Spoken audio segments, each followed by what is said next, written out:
News Channel 5 Network. This is Inside Politics.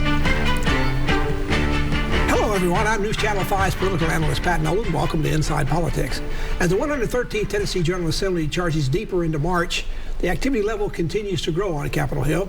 Of course, that also means the debate and controversy over a number of bills also continues to grow. The person who presides over one of the legislative chambers is Tennessee State Senate Lieutenant Governor Randy McNally. Every year, we are honored to have him join us on Inside Politics to share his insights and wisdom on what's going on in the legislature and what's lies ahead in the rest of the session. Mr. Speaker, welcome back to the program. Thank you, Pat. Appreciate it. You were scheduled to be here a couple of weeks ago, but on the day you were going to be here, you suffered some heart irregularities and didn't feel well and wound up being hospitalized. You had a heart pacemaker installed. Right. Thank God you look so well now.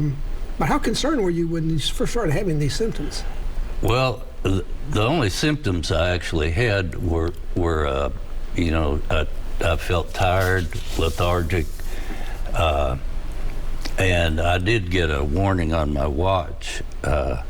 It was an Apple Watch, and it said low heart rate, and I didn't pay any attention to it the first time or the second time. And when I did it the third time, I had Speaker Hale come up and preside, and I went with Dr. Briggs across the hall, and he checked my pulse and my nice to have a doctor hands. in the Senate. Yeah, it was a curbside consult. He said I needed to get to a hospital right away and get a EKG. So I did that, and everything turned out fine. I feel good now, and feel a lot better. The tiredness is kind of gone. Especially this time of year, you have a very stressful job. Are you having to make any other changes in your schedule or your lifestyle to stay in good health? No, they actually did a stress EKG, and from that they said, my arteries and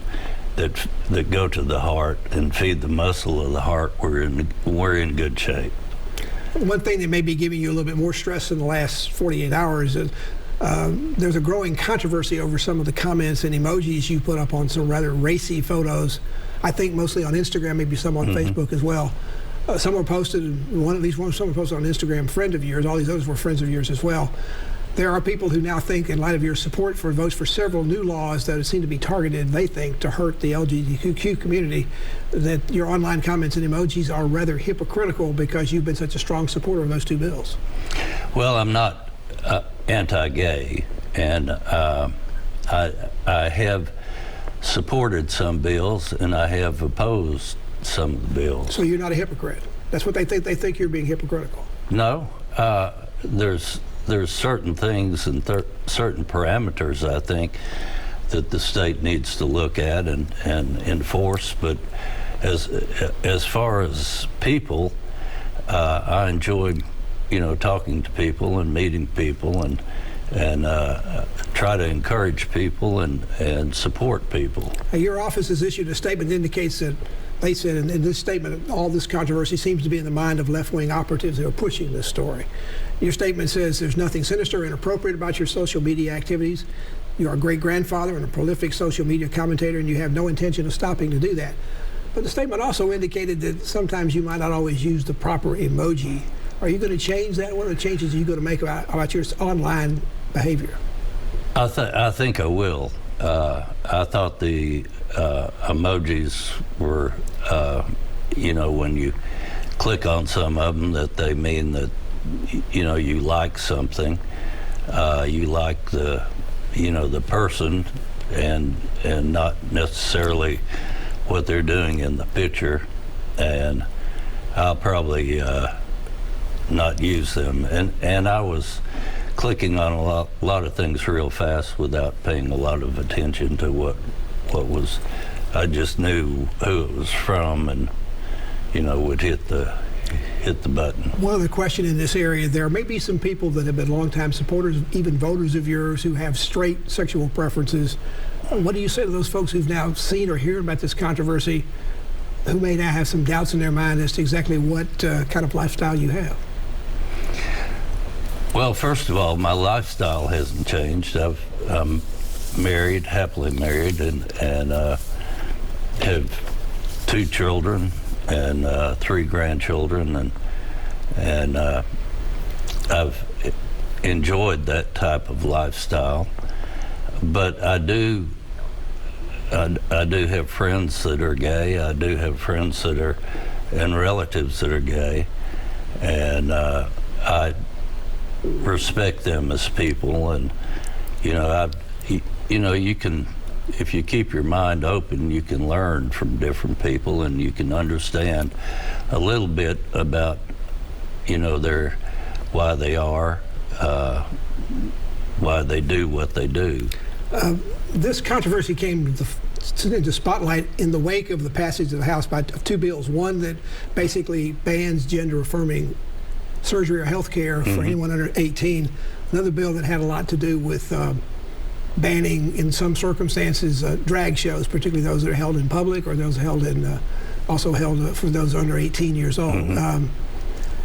At least in terms of the gender-affirming legislation, that seems to impact so few people. And this, and by the way, the ban is even with parental consent. Why does the legislature feel it's so important to pass this as almost the first major piece of legislation that's been sent to the governor for his signature, and he has signed it? He has. And the one bill about surgery, I was not there. That was the day I had to leave. And was not there for the vote on it. Is there a chance you might not have signed? You might not have voted for it? I would have looked at it, have paid a little bit more attention to it. And the second one, I had some concerns, but the way it was